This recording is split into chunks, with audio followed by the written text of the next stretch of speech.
그러면 2차 방정식 할게.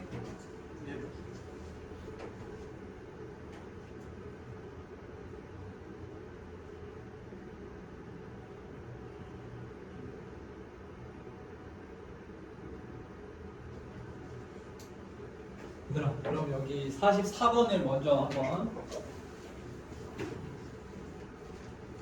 같이 풀어보자. 자, 44번.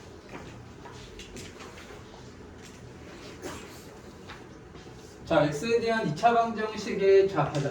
여기 봐봐. 자, 보통 내년에 보면 2차 방정식이 중간고사에 들어갈 수도 있어요. 알았죠? 이 정도까지가. 보면은 부근이 뭐라고 했습니까? 정수라고 했잖아. 지금 이 문제 유형이 얘는 거의 나와요. 거의 뭐 10개 학교 시험 보면은 8, 9학교에서 나오는 문제니까 얘는 정리 잘 해놔야 돼요. 이거 물론 이제 방법도 알아야 되는데 계산을 많이 해야 실수 안 하고 계산해서 또 많이 틀려. 방법은 아닌데 또 계산해서 많이 틀리거든. 자, 그러면 두 군이 모두 뭐라 그랬냐면은 정수라 그랬잖아. 자, 그리고 얘가 지금 2차 방정식이잖아. 내가 지난 시간에도 이제 계속 얘기를 했지만 2차 방정식은 일단은 처음에 일단 인수분해가 되는지 안 되는지를 무조건 봐야 돼. 알았지? 이거 인수분해가 돼 안 돼? 문자 있다고 해서 또 무조건 안 되는 거 아닙니다. 그쵸? 문자 있어도 되는 형태가 나올 수가 있죠. 근데 얘는 되는 거야, 안 되는 거야?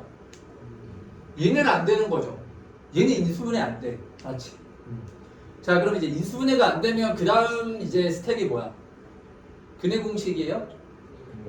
자, 여기서 근과 계수와의 관계를 쓰거나 아니면 근을 대입해서 식을 만들거나. 그치? 자, 그런데 여기서는 두근이라고 그랬잖아. 두근. 두근이라고 했으니까 뭐를 사용하는 게 좋을 것 같아? 근과 계수와의 관계를 사용하는 거야. 그래서 여기 두근을 이제 뭐라고 놓으면 돼요? 알파, 베타 이렇게 놓으면 됩니다. 알았죠? 그럼 이제 근과 계수와의 관계를 써보면 자, 첫 번째로 자, 알파 더하기 베타는 뭐가 되죠? 마이너스 m 마이너스 1. 자, 알파 곱하기 베타는 2m 마이너스 1 이라는 이렇게 식 두 개가 나온단 말이야. 그치? 자, 그럼 너희들이 이제 생각해봐. 자, 이것도 선생님이 얘기를 지난 시간에 계속 다 했던 얘기야. 무슨 말이냐면은 이런 류의 계산들이 비단 뭐 2차 방정식뿐만 아니고 고등과정을 통틀어서 굉장히 자주 나온다. 그런 얘기거든요. 지금 얘 좀 이상하지 않아요? 뭐가 이상하냐면 미지수가 지금 알파, 베타, m 해가지고 3개잖아. 그쵸? 근데 이제 방정식은 식은 몇 개밖에 없어요. 뭐 풀리고 안 풀리고를 떠나서 아니 최소한 미지수 개수만큼 방정식은 무조건 있어야 됩니다. 그게 이제 최소한의 필요 조건이야. 그거 있다고 해서 또 무조건 풀리는 것도 아니거든요. 근데 미지수 개수보다 방정식이 적으면은 이건 우리가 원래 못 구하는 거예요. 자, 그렇지만 여기서는 알파하고 베타가 무슨 수라는 조건이 지금 또 있어요. 선생님이 얘기했던 거 기억나? 정수라는 조건이 식 하나하고 거의 비슷한 조건이다 라고 말했었죠. 그쵸? 지난 시간에 기억 안 나? 야, 지난 시간에 얘기했잖아. 너희들 지금 공부를 안 하는구나. 어? 근데 너희들 중간고사까지 얼마 남았어? 어? 중간고사까지 너희들 지금 중간고사 언제쯤 봅니까? 4월 한 중순쯤 보죠. 그쵸? 그러면 지금 2월이니까 이제 몇 달, 한 3달밖에 안 남았어. 이게 3달 중간고사 시험 문제라니까, 얘들아. 맞지? 꼭 정리해놓고 이건 알아야 돼. 오늘 다른 거 몰라도 이거 하나는 좀 알아가자.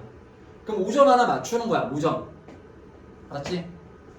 자, 이게 그 정수라는 조건이 마치 이제 방정식 하나하고 약간 비슷한 효과를 준다라고 생각을 하면 돼요. 그래서 미지수 3개지만 알파하고 베타가 무슨 수라고 했기 때문에 자, 그리고 정수는 덧셈, 곱셈에 대해서 자, 더하거나 곱해도 정수 나오죠. 우리가 닫혀있다라고 얘기를 하는 건데 n도 정수야. 같이 여기 나와 있는 모든 미지수가 다 무슨 수? 정수기 때문에 방정식 하나가 좀 없더라도 우리가 구할 수가 있습니다. 대신에 좀 특수한 형태로 만들어야 우리가 쉽게 구할 수가 있는 거야. 알았지? 자, 그럼 여기서 일단은 자 1번, 2번 식에서 지금 어떻게 하면 좋을까요? 여기서 우리가 보통 이제 미지수를 줄여나가면서 구하잖아요. 그렇죠? 그렇잖아. 연립방정식 xy에 대한 연립방정식은 x하고 y 중에 하나 소거하는 거 아니야. 그치? 자, 여기서는 어떻게 하면 좋을까요? 얘도 마찬가지예요. 문자 하나 소거해서 식을 하나 만들어 주는 거야. 근데 알파 베타를 소거하는 게 쉬워 보여요? m을 소거하는 게 쉬워 보여요? 알파 베타 m 중에 소거하기가 가장 쉬운 문자가 누굽니까? m이죠. 알파는 얘는 덧셈이고 얘는 곱셈인데 이걸 뭐 어떻게 소거를 할 겁니까? 그쵸? 자, 그래서 여기 1번식에다가 몇 배를 해서 곱하기 2를 해가지고 변변 더해주면 될 거 아니야. 그치? 자, 그래서 이렇게 연산을 해주는 거야. 아, 1번식에다가 2를 곱해가지고 더하면 되겠다. 자, 그러면 2알파 플러스 2베타 플러스 좌변은 알파 베타가 되고 우변은 마이너스 2에다가 마이너스 1 더하면 마이너스 3이라는 이러한 식이 나오게 되는 거야. 알았지? 자, 그리고 이렇게 좀 적어 놓읍시다. 자, 얘네 좀 이렇게 좀 적어 놓으세요. 자, 그래서 알파 베타가 지금 정수라는 이러한 식 하나가 나왔을 때는 이 상태로는 알파 베타 정수라고 해서 우리가 지금 값을 구하기가 쉽지가 않죠. 정수가 너무 많잖아요. 뭐 한 마이너스 뭐 100부터 시작해서 쭉 대입해 볼 것도 아니잖아. 그래 안 그래? 그치? 그래서 이 상태로는 이게 아무리 정수라는 조건이 있다 하더라도 구하기가 쉽지가 않아요. 알았죠? 자, 그래서 이렇게 정수라는 조건이 있을 때 미지수가 이렇게 두 개짜리 이러한 형태로 식이 나오게 되면은 얘를 어떻게 식 변형을 해주는 거냐면, 자, 이것도 되게 중요하니까 적어 놓으세요. 정수, 네, 정수. 자, 1차식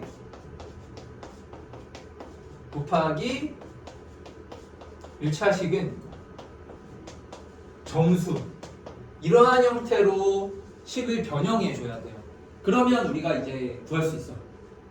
알았죠? 그러면 이게 도대체 1차식 곱하기 1차식은 정수로 바꾼다라는 거를 이제 얘를 너희들이 이제 할 줄 알면 되는 거야. 지금 이 문제에서 가장 핵심이 이거예요. 뭐 근과계사의 관계 이런 건 다 알잖아. 그치? 그래서 여기서 뭐 m 소거하는 것도 너희들이 많이 하던 식이고, 요거 1차식 곱하기 1차식은 정수, 이러한 형태로 식을 변형할 수 있냐 없냐. 그래서 이 부분을 너희들이 연습을 많이 해야 된다. 자, 이거 어떻게 하냐면 간단해요. 선생님이 여기 하라는 대로 한번 해봐. 여기 지금 일단은 뭔가 곱의 형태로 만들어줘야 되기 때문에 묶어줘야 돼요. 쉽게 얘기해서 인수분해 비슷한 걸 해야 돼. 그럼 여기하고는 묶을 게 없지만 얘하고 얘나 얘하고 얘는 알파나 베타로 묶이죠. 그러니까 아무거나 묶어도 상관없어요. 알았죠? 그러니까 나는 지금 얘하고 얘를 알파로 한번 묶어볼게요. 그럼 알파로 묶어주면 여기서 얼마가 남아? 2 플러스 베타가 이렇게 남겠지, 그치?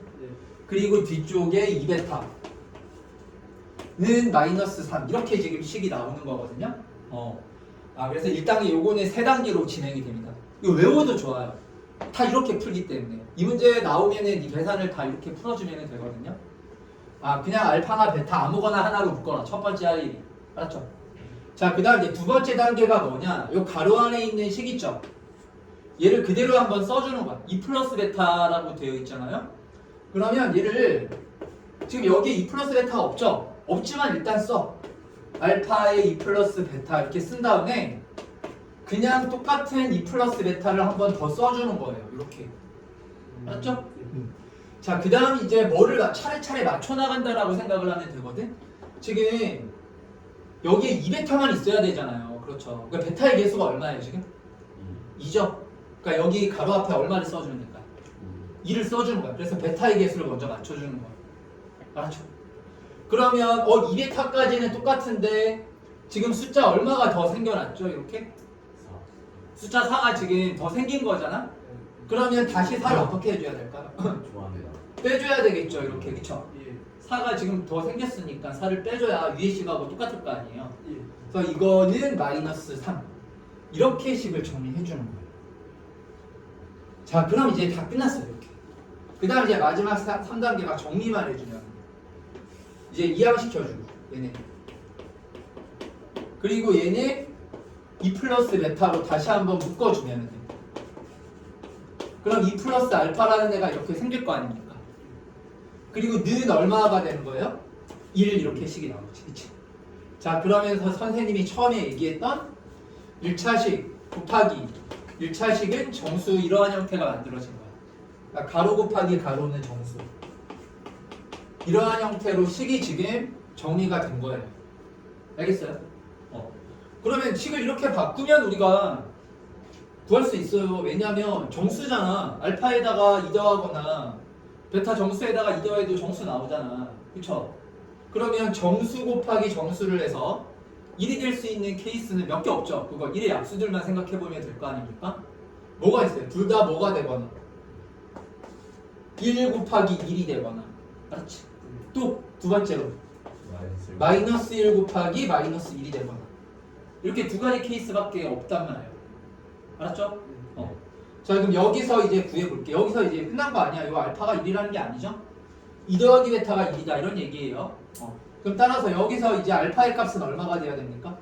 2 플러스 알파가 1 나오려면 알파 얼마 돼야 돼요? 마이너스 1. 베타 얼마? 마이너스 1 이렇게. 자, 그 다음 이제 얘가 마이너스 1 돼야 돼요. 그러면 여기 2 플러스 알파가 마이너스 1 나오려면 그럼 이때는 알파가 얼마 나와야 돼요? 마이너스 3. 자, 베타도 마이너스 3. 이렇게 해갖고 두 쌍의 해가 이렇게 나오는 거야. 두 쌍의 해가. 알겠어요?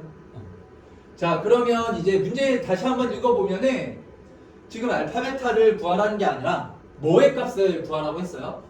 m 값을 구하라고 했잖아요. 그러면 여기서 우리가 구했던 알파 베타의 값을 다시 처음 그 방정식에다가 대입을 해서 요거 이제 m의 값을 구해주면 되겠죠. 그렇죠? 네. 그러면 여기 1번식을 한번 이용해 볼까요? 그럼 두 개 더하면 얼마입니까? 알파하고 베타 더하면 얼마예요? 마이너스 2죠? 그럼 따라서 m값 얼마? 1 이렇게 나오겠네. 그쵸? 자, 알파가 마이너스 3, 베타가 마이너스 3이면 얘네 마이너스 6일 거 아니야? 이때는 m값 얼마? 5 이렇게 나오는 거지. 자, 44번 진짜 중요한 문제야. 이거는 거의 뭐 매년 나오는 문제니까 꼭 이렇게 정리를 해서 가서 오늘 집에 가서 이거 몰랐던 사람들은 틀린 사람들은 꼭 다시 한번 풀어봐. 자, 그 다음 이제 54번을 한번 풀어볼까. 54번. 자, 그래서 다 비슷비슷해요. 지금 문제를 우리가 푸는 방법들이 보면 비슷비슷한데 54번도 봐봐. 그러니까 결국 이제 2차 방정식은 셋 중에 하나로 생각을 하면 돼요. 첫 번째가 인수분해. 그러니까 보통 인수분해로 풀리는 문제들은 좀 쉬운 문제들이겠죠. 그렇죠? 그리고 인수분해가 안 되면은 근과계수와의 관계 또는 근과계수와의 관계하고 또 하나가 뭐였죠? 근을 대입한 식 자체를 이용하는 거. 이렇게 세 가지만 생각하면 돼. 2차 방정식. 그 세 가지 안에서 99.99%는 다 그 안에서 해결이 되는 거야. 근데 이제 인수분해는 너희들 대부분 다 할 줄 알잖아. 그치? 예. 그러니까 뭐 어디에 좀 포커스를 맞춰서 공부를 해야 되겠습니까? 근과계수와의 관계 쓰는 거나 대입해서 그 식을 이용하는 거나 여기를 좀 너희들이 공부를 열심히 하면 되는 거야. 자, 54번도 보면은 자, 2차 방정식에 이게 지금 인수분해가 당연히 안 될 거 아니에요? 또 마찬가지로 두근이 알파 베타래. 두근이 알파 베타. 그럼 이건 뭐 바로 보자마자 첫 번째로 근과계수와의 관계를 써서 알파 더하기 베타는 얼마? 3분의 5. 자, 두 번째로 알파 곱하기 베타는 3분의 K라고 쓰고. 자, 그리고 얘네 물론 이제 근과계수와의 관계도 있지만 대입한 식 자체도 이용해야 된다라고 말했지, 그치? 그래서 그럼 그거를 어떻게 하냐? 그거는 좀 너희들이 문제를 많이 풀어봐야 이거는 대입한 식도 이용해야 되겠구나가 보여요. 그러니까 처음에는 너희들이 만약에 그게 보이면 그렇게 하시면 되고 그걸 잘 모르겠다는 사람들은 일단 써놓는 거야. 근과계수와의 관계도 쓰고 써놓고 그 다음 또 어떤 식도 써놓으라고요? 대입한 식도 같이 써놓는 거야. 그거 뭐 한 줄 더 쓰는데 시간 얼마 안 걸리잖아. 맞지? 왜냐면 일단 써놔야 돼. 일단 써놔야 너희들이 문제를 풀면서 얘가 있었지 하고 기억해서 이게 딱 보이게 돼요. 안 써놓으면 잘 안 보여. 알았지? 자, 그럼 이제 세 번째로 대입을 하면 뭐가 됩니까? 3알파 제곱 마이너스 5알파 플러스 K는 0. 자, 네 번째로 3베타 제곱 마이너스 5베타 플러스 K는 0. 이렇게 네 가지식이에요. 결국은 이 네 가지식 안에서 다 해결이 되는 거야. 이 문제가. 알았지? 자, 그럼 한번 볼까? 얘를 지금 만족시키는 우리가 지금 뭘 구해야 하냐면 K값을 구하래요. 그러면은 K값 구하려면은 여기 필요 없는 문자가 지금 걸리는 문자가 알파하고 베타가 있잖아. 그럼 알파하고 베타를 1, 2, 3, 4번을 이용해서 전부 다 K나 숫자로 바꿔주면 된다. 이 말인 거겠지. 그치? 자, 그럼 이제 한번 해봅시다. 자, 여기서 일단은 지금 얘하고 모양이 형태가 비슷하죠. 되게. 그렇죠. 여기 알파 대신에 여기 베타 이렇게 쓴 거잖아.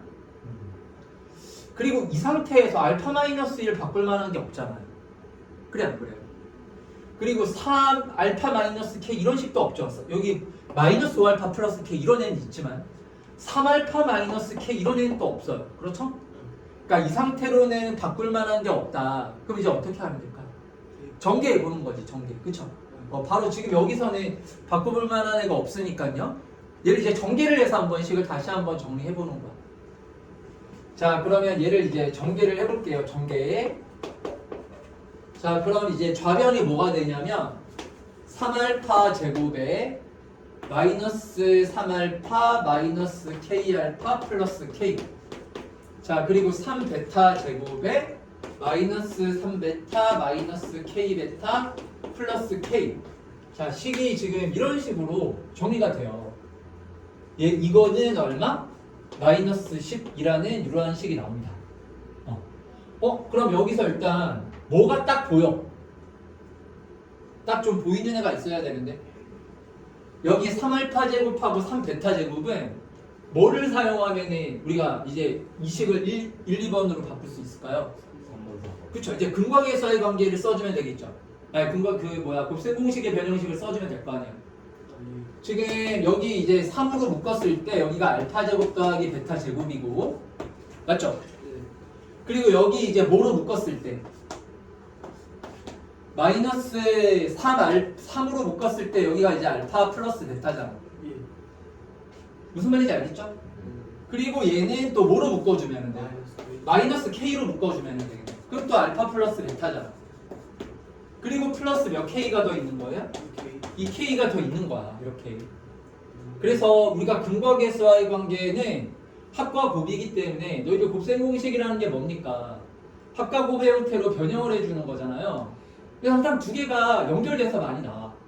아, 그러면은 이거 잘 모르겠네. 이거 좀 이렇게 숙달이 안 되어 있는 사람들 이런 것도 써놔. 아, 그러니까 이런 거는 자꾸 중간고사 내신 시험 문제 같은 경우는 좀 어느 정도 정리를 해 두는 게 있어야 되거든. 자, 그래서 이렇게 좀 적어 놓을까요? 아, 근과 계수의 관계. 근과 계수와의 관계하고 같이 항상 연결될 수 있는 그 단원이 뭐라고요? 무슨 공식? 곱셈 공식. 곱셈 공식의 그 변형식 있죠.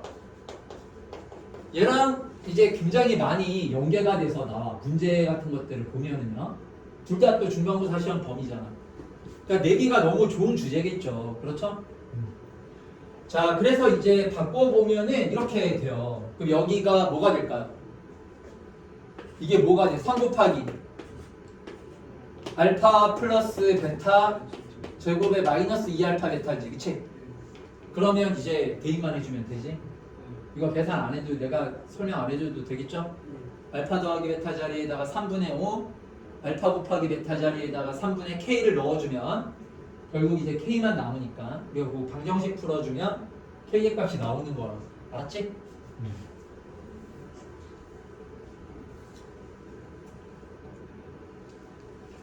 자, 그리고 이제 68번을 풀어보겠습니다. 68번.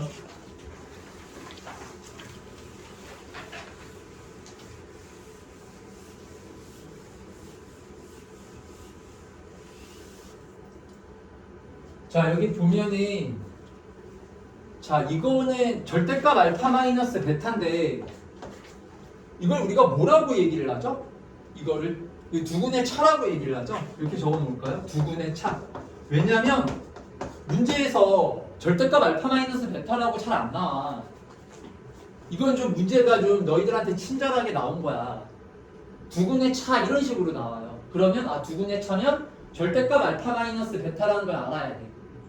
무슨 말인지 알겠죠? 조건을 보다 보면은 봐라. 예를 들어서 두근의 합은 되게 쉽죠. 두근의 합은 우리 2차 방정식 ax제곱 더하기 bx 더하기 c는 0이란 2차 방정식에서 마이너스 a분의 b가 되는 거잖아요. 그렇죠? 그래서 문제가 약간 좀 까다롭게 계산이 약간 복잡하게 어렵다라기보다는 계산이 좀 복잡한 건데 그게 이게 두근의 차예요. 두근의 차를 자 우리 식으로 쓰면 뭐라고요? 절대값을 해줘야 돼요. 왜 절대값 해줘야 돼요? 차라는 거는 큰 데에서 작은 거 뺀 거잖아요. 항상 0보다 크거나 같죠. 마이너스가 못 나오죠. 두근의 차가 마이너스 안 이렇게 나올 수 있어요? 우리가 5하고 3하고의 차는 마이너스 2다라고 안 하죠. 2라고 얘기를 하잖아. 큰 수에서 작은 수 빼야 되기 때문에. 그래서 알파 베타 중에 누가 큰지 작은지를 모르기 때문에 절대값을 씌우는 거예요. 만약에 그냥 난 알파를 무조건 큰 놈으로 설정을 할 거야. 뭐 그런 생각이라면은 그냥 알파 마이너스 베타 이렇게 써도 되겠죠. 맞지? 근데 알파 베타 중에 누가 큰지 작은지를 모른다. 그럴 때는 이렇게 절대값을 씌워주면 돼요. 자, 그럼 얘는 어떻게 구하냐면 뭐 이것도 외우라고 뭐 공식이 있는데 뭐 그렇게 공식으로 외울 필요까지는 없어요. 알았죠? 외워봤자 너희들 뭐 기억을 못하고 이거는 단순히 그냥 교과서에서 이제 올해 끝나는 게 아니고 이제 너희들 뭐 고위 과정 그리고 수능 과정에서도 나오는 그런 거라서 알아야 됩니다. 알았죠? 얘는 어떻게 해서 구하냐면요. 제곱을 해줘요. 얘를 뭐 하는 값을 구하는 거라고? 제곱한 값을 구하는 거예요. 제곱. 그럼 얘를 제곱해봐. 그러면은 너희들 봐봐. 이 절대값에 되게 중요한 성질이죠. 절대값 a를 제곱하잖아요. 이거는 뭐랑 같습니까? 그냥 a제곱하고 같은 거야. 이거 적어놔. 되게 중요한 성질이니까. 그러니까 절대값 들어갔을 때 뭐를 해주면? 제곱해주면 이제 절대값 기호가 사라집니다. 그러니까 이제 계산하기 그럼 쉽잖아. 좋잖아요. 자, 그래서 얘는 뭐랑 같은 거 알파 마이너스 베타 제곱하고 똑같은 거야. 이렇게. 알았죠? 그러면 알파 마이너스 베타의 제곱도 뭐가 있죠? 변형식 있죠. 그러니까 이게 근각에서의 관계 이렇게 뭐 두근의 차까지 포함해가지고 넓게 봤을 때 이런 애들이 다 곱셈 공식하고 연계가 돼서 나오는 겁니다. 알겠죠? 그럼 얘는 변형식이 뭐죠? 알파 더하기 베타 제곱에 마이너스 4알파 베타. 이게 변형식이잖아. 알파 더하기 베타 제곱에 마이너스 4알파 베타. 알겠어요? 자, 그러면은 우리 이거 이제 근각에서의 관계를 써가지고 여기다 대입만 해주면 되는 거죠. 여기 지금 알파 더하기 베타가 뭐였죠? 첫 번째 알파 더하기 베타는 마이너스 2a. 자, 두 번째로 알파 곱하기 베타는 마이너스 b잖아. 그치? 근각에서의 관계를 썼어요. 그럼 여기다가 그대로 대입해주면 되는 거지? 맞죠? 네. 그러면 식이 뭐라고 나옵니까?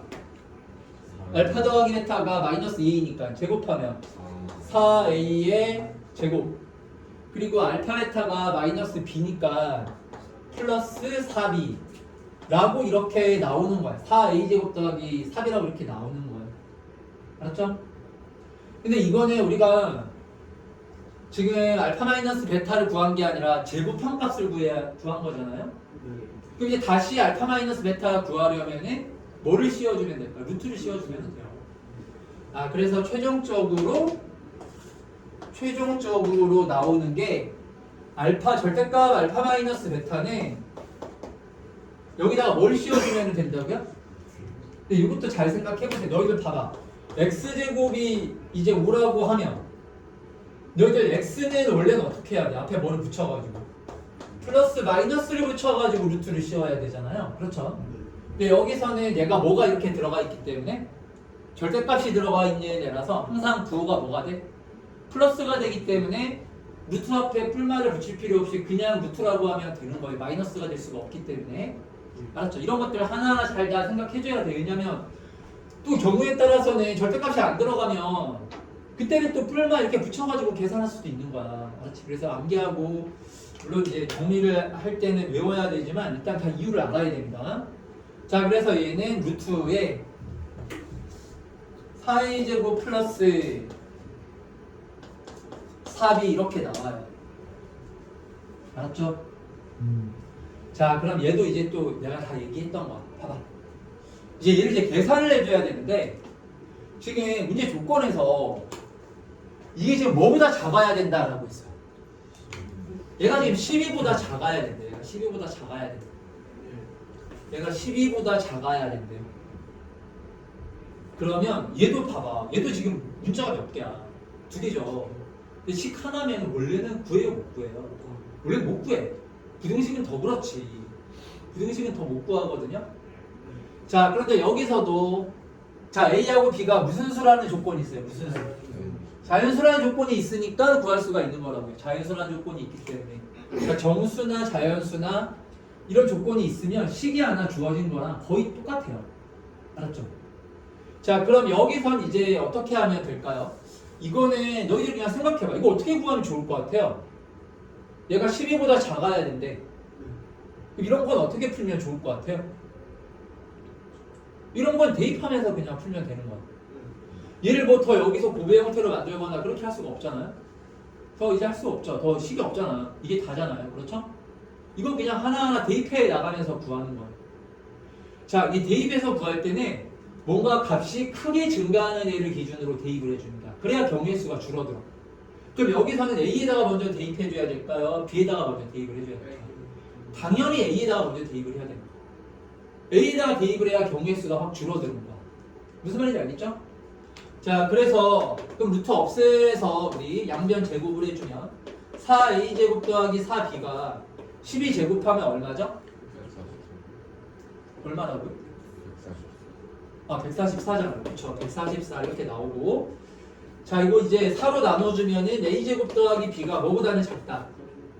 36보다는 작다. 이렇게 식이 최종적으로 나와. 이제 하나하나 뭐 해가지고? 대입. 그러면 자, 봅시다. 자, 누구를 먼저 대입하라고요? A를 기준으로. 그래야 줄어든다. 너희들 B를 만약에 생각해. 야, B를 먼저 대입한다라고 생각해봐요. 그럼 이거는 1부터 너희들 뭐 35까지를 다 하긴 해봐야 돼. 근데 A는 제곱이니까 크게 늘어나잖아. 그럼 A 기준으로는 1, 2, 3까지만 대입해보면, 아니, 1, 2, 3, 4, 5까지만 대입해보면 되겠지. 6만 대입해도 36이면 B가 자연수 될 수 없죠. 그러니까 이거는 A를 먼저 대입해야지. 알았지? 자, 그래서 여기를 이제 A를 기준으로 쭉 대입을 해보면 A가 1일 때 그럼 1이죠. 1은 제곱하면 1이죠. 그럼 B의 값은 얼마부터 얼마까지가 가능할까요? 1부터 얼마까지가 가능해? 34까지가 가능해. 맞죠? A가 1이면 무슨 말인지 알지? 자, 그 다음 이제 A의 값이 2예요. A의 값이 2면 2 대입하면 제곱하면 얼마야? 4죠? 그럼 B의 값은 얼마부터? 1부터 얼마까지가 가능한 거야? 31까지가 이렇게 가능한 거죠. 그리고 A의 값이 3 나오면은 자, 3, 3은 9면은 B의 값은 1부터 얼마까지? 26까지가 가능하고, 자, A의 값이 이제 4가 되면은 4, 4, 16이죠. 그러면 1부터 19까지. 자, A의 값이 5가 나오면 그렇죠. 5, 25 하면은 B는 1부터 10까지. A는 6은 안 되지. 그쵸? 그러면 여기서 지금 뭘 구하라고 했냐면은 순서상의 A, B 순서상의 개수 구하라고 그랬잖아. 그럼 여기 A 1일 때는 순서상의 개수가 몇 개야? 34개죠. 1,1, 1,2, 쭉 땡땡땡 1,34 이렇게. 무슨 말인지 알죠? 이런 거 순서상 구하는 것도 열심히 해야 됩니다. 이렇게 해서 땡땡땡 1,34 해가지고 34개. 얘는 A의 값이 얼마? 2,1, 2,2 땡땡땡 해가지고 2, 얼마까지? 31까지 이런 식으로. 알았어요? 자, 그래서 보면 알겠지만 뭔가 정수다, 자연수다 이런 조건의 문제가 좀 잘 출제가 되는구나. 약간 좀 난이도 있는 문제로. 그러니까 얘를 좀 반대로 생각하란 말이야. 이거 어려우니까 어떡하지가 아니라 얘를 완벽 정리를 해두면은 어려운 문제 하나를 거저 먹겠다. 이렇게 생각을 해야지. 알았죠? 자, 그 다음 이제 93번을 한번 볼게요. 93번.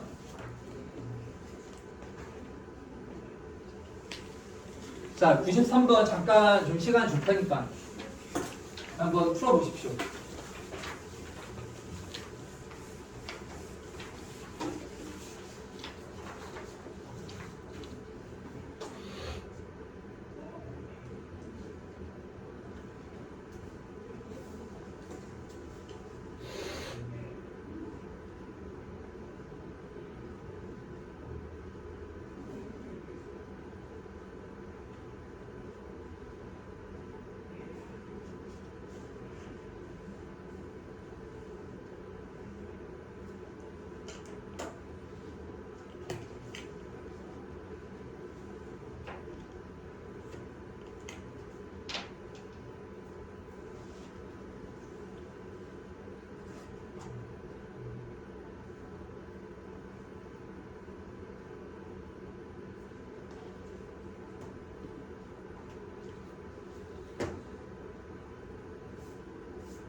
자, 우리 같이 풀어보자.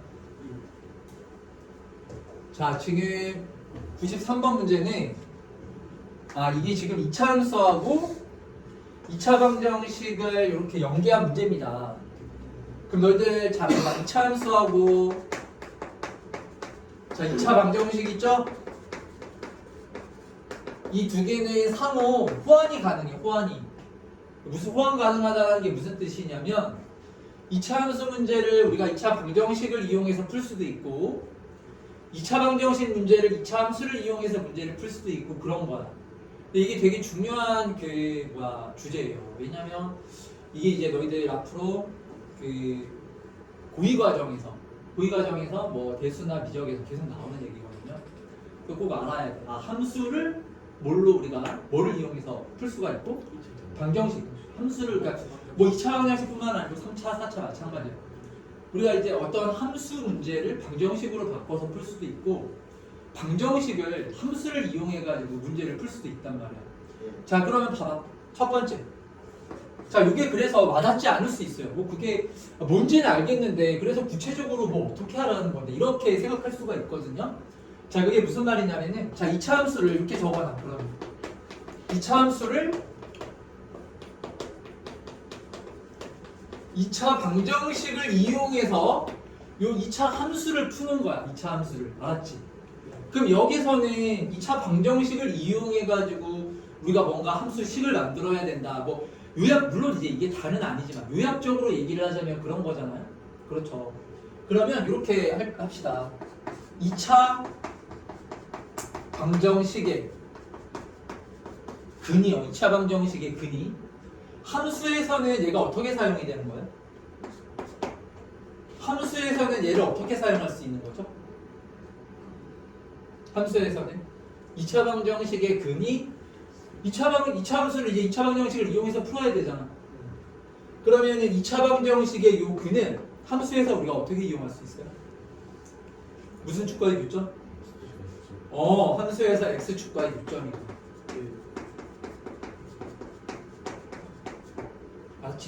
알고 있는 얘기지만 너희들이 이거를 또 이렇게 따로 정리를 안에 놓으면 이런 생각을 못해요 또. 자 그리고 이제 두 번째로 자 2차 방정식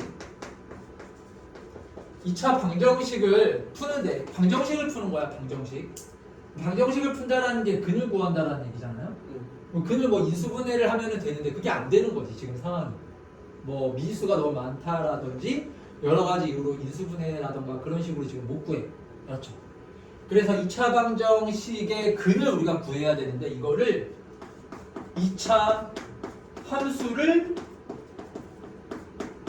이용해가지고 2차 방정식의 근을 지금 구하려고 하는 거거든요. 그럼 어떻게 하면 될까? 뭐를 그린 다음에 2차 함수에 뭐를 그리고? 그래프를 그려. 2차 함수의 그래프를 그리는 거야. 2차 함수를 이용하라 그랬잖아. 2차 함수의 그래프를 그렸을 때 자, 어디와의 교점? X축과의 교점. X축과의 교점을 우리가 구해보면 됩니다. 뭐 이거 범위를 구하는 걸 수도 있고 여러 가지로 얘가 활용이 될 수가 있는 거거든요. 무슨 말인지 알겠죠?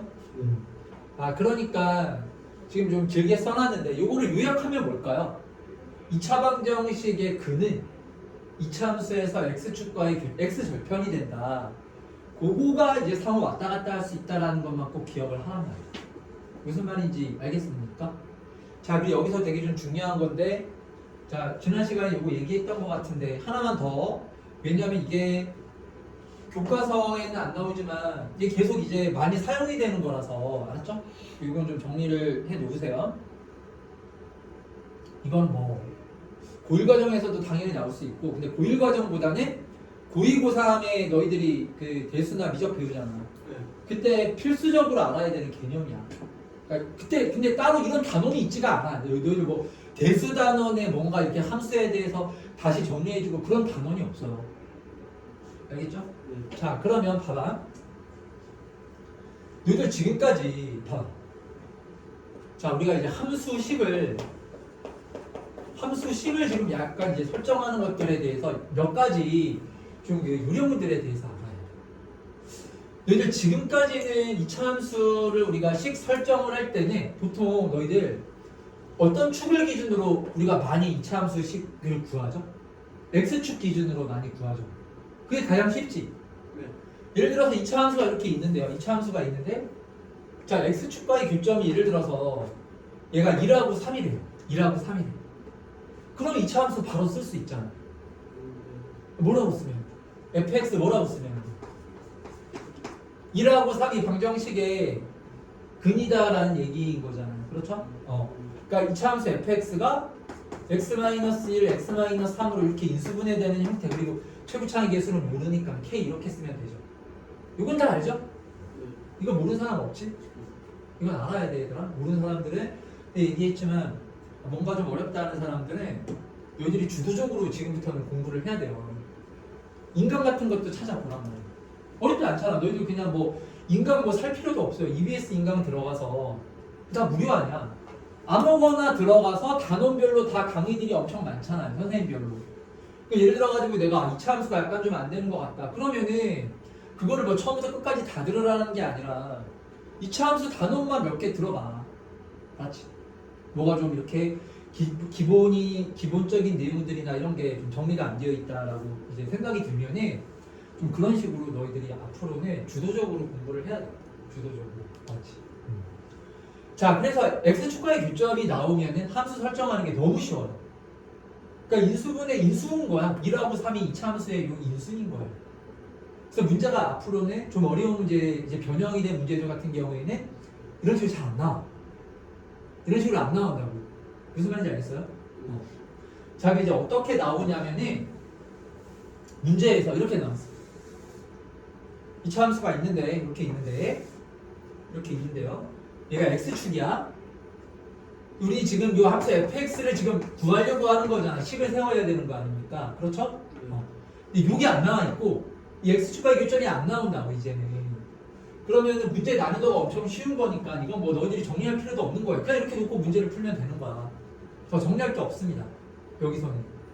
자, 그런데 예를 들어서 얘가 y는 이게 이제 y는 k라는 직선이라는 건 알죠? 얘가 y는 예를 들어서 2라는 직선이야. 이 y는 2라는 직선과의 교점이 예를 들어 가지고 1과 3이었다 이렇게 나왔어 문제에서.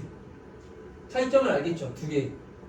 얘는 전형적인 이제 문제들. 너희들 지금까지 중3 때 많이 풀었던 거. x축과의 교점이 나오면 너희들 식을 금방 이렇게 쉽게 잘 세우잖아. 그치? 근데 여기서는 x축과의 교점이 안 나와 있어. 몰라. 얘를 못 구해. 대신에 누구하고의 교점이 이렇게 나왔다고? y는 2하고의 교점이 이렇게 나왔다고. 자, 그때도 우리가 함수 fx를 설정할 수가 있습니다. 이거를 이렇게 풀면 안 돼요. 아니 그러면 y가 2고 보세요. 여기가 1이면 요점의 좌표가 뭐가 되는 거죠? 1,2가 되고 이점의 좌표가 뭐가 되는 거예요? 1,3이 되잖아요. 아 그럼 이차 함수를 뭐 y는 ax제곱 더하기 bx 더하기 c라고 놓고 이거 대입해가지고 식을 구하면 되는 거 아니냐. 그렇게 하면은 시간도 오래 걸릴 뿐더러 그 정리하는 게 쉽지가 않아. 무슨 말인지 알겠죠? 무슨 말인지 알겠습니까? 그렇게 식을 구하는 게 아니에요. 자 이렇게 나왔을 때는 이렇게 하면 돼요. 얘를 그냥 이렇게 생각해. 교점을 항상 그냥 인수로 생각을 해줘요. 여기서 이제 했듯이. 그리고 여기 뒤에다가 축을 더해주면 되는 거예요. 축. 여기서는 x축이 y는 0이기 때문에 아무것도 없어가지고 지금 이렇게 되어 있는 거고. 알겠습니까? 자 그럼 여기서는 y는 2하고의 교점의 x좌표가 뭐하고 뭐였어요 지금? 2하고 3이었죠. 그러면 함수를 이렇게 설정하면 되는 거예요. f의 x는 k에 똑같이 써. x-1, x-3 이렇게 써. 그 다음에 뒤에다가 뭐를 더하라고?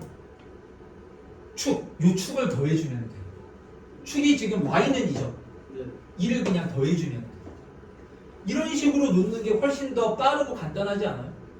이거를 너희들 뭐 y는 ax제곱 더하기 bx 더하기 c라고 놓은 다음에 여기에다가 1,2, 1,3을 대입해갖고 뭐 a, b, c의 관계를 구해가지고 문자를 다 a로 바꾸고 이렇게 하는 것보다는 이게 훨씬 더 간편하죠.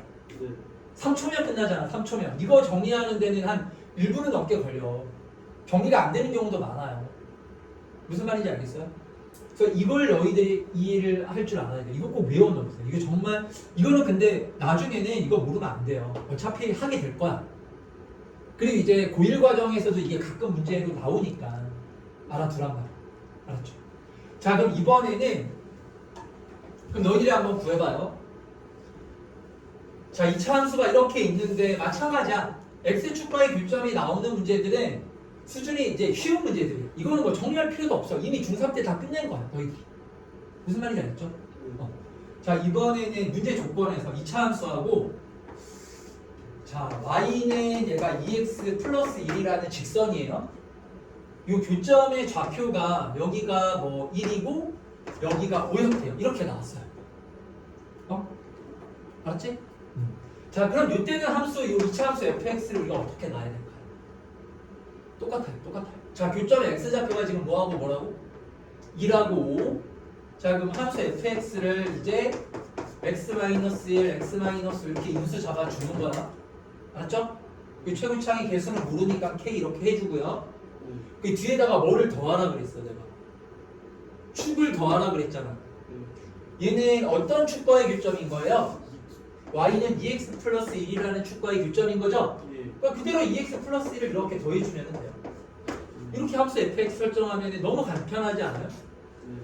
x축과의 교점이 안 나온다고. x축과의 교점이 나오면 우리가 쉽게 문제를 풀 수가 있는데 앞으로는 x축과의 교점이 문제 조건으로 안 나와. 그럼 문제가 너무 쉽잖아.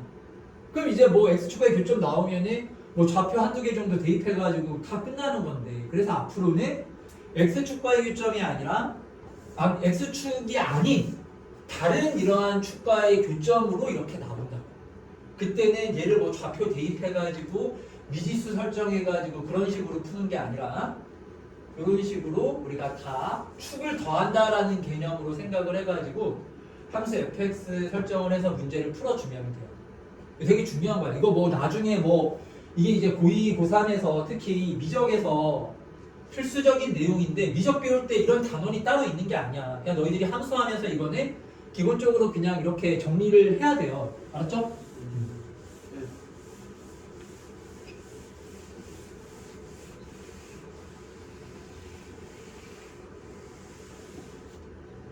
자, 그러면 이제 문제를 한번 이제 이건 뭐 어려운 문제는 아닌데 이차항의 개수가 1인 이차함수다라고 했죠?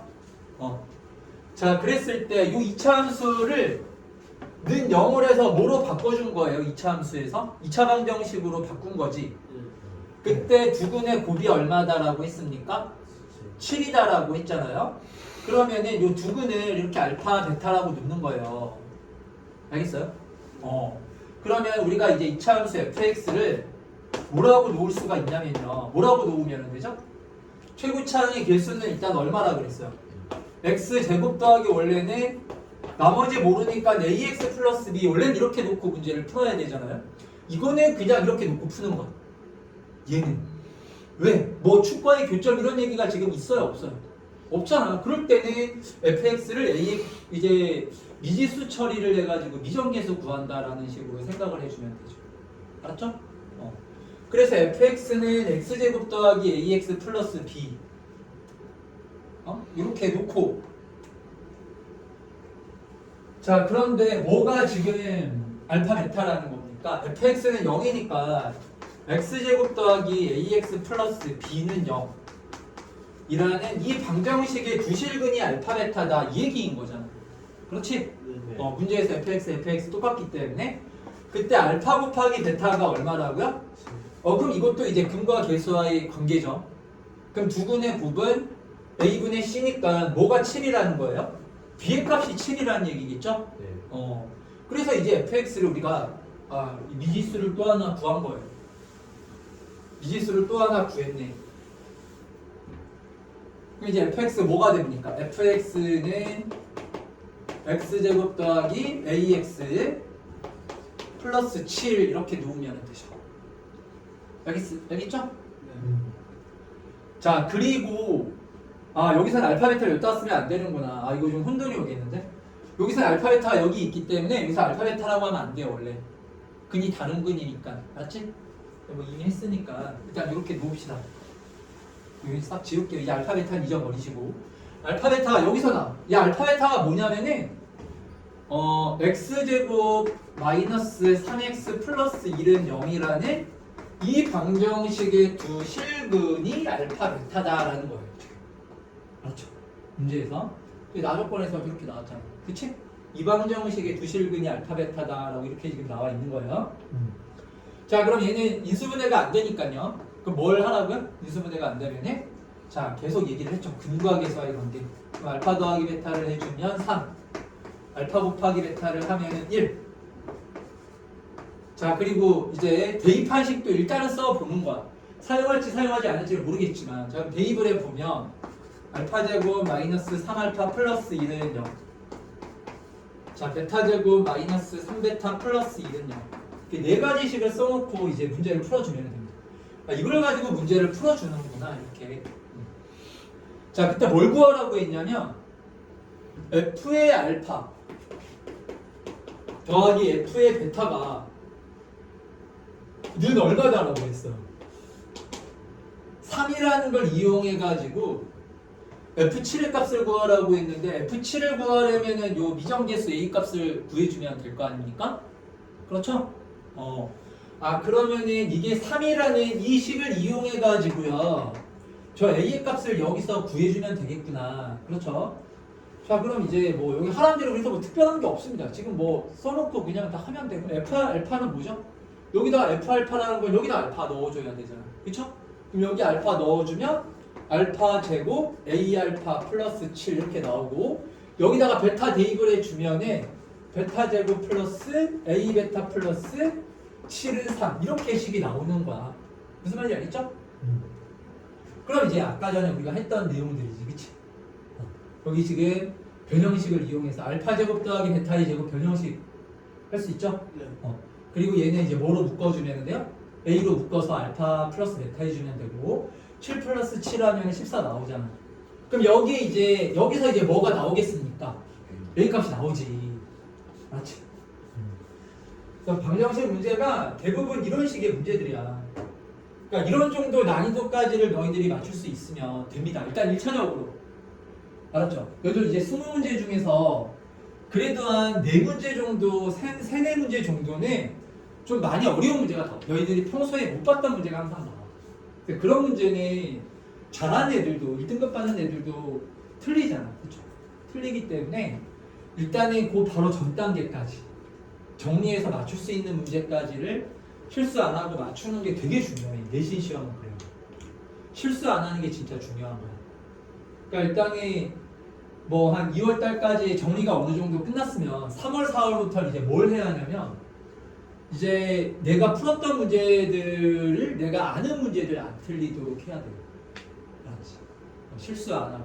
그래서 오답이 되게 중요한 거예요. 그래서 지금 오답 노트 잘 이렇게 정리하고 있잖아. 그치? 거기다 정리해 놓고 얘기한 대로 우리 3월부터는 오답으로 좀 할 거거든요.